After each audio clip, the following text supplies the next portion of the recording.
నమస్కారం అండి. నేను డాక్టర్ మల్లీశ్వరి మిత్రా హాస్పిటల్ నుంచి మాట్లాడుతున్నాను, గైనకాలజిస్ట్ని.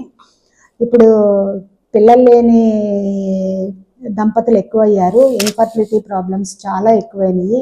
ఇన్ఫర్టిలిటీ ప్రాబ్లమ్స్ ఎక్కువ అవటానికి కారణం ఏంటంటే ఈ చదువుల వల్ల పెళ్ళిళ్ళు లేట్ అవటం, జాబుల వల్ల పెళ్ళిళ్ళు లేట్ అవటం, లేదంటే ఈ పీసీఓడి వల్ల ప్రెగ్నెన్సీ రాకపోవటం జరుగుతుంది. ఏ దంపతులైనా సరే పెళ్ళై సంవత్సరం పాటు దగ్గరగా ఉండి పిల్లలు పుట్టలేదు అంటే కనుక సంవత్సరం దాటాక వచ్చి డాక్టర్స్ని కన్సల్ట్ చేయటం బెటరు. ఎంత ఎర్లీగా కన్సల్ట్ చేస్తే మీకు అంత ట్రీట్మెంట్ కొంచెం ఈజీగా అవుతుంది. 1 ఇయర్ మరి 4-5 ఏళ్ళ తర్వాత వస్తే కొంచెం కష్టం అవ్వచ్చు.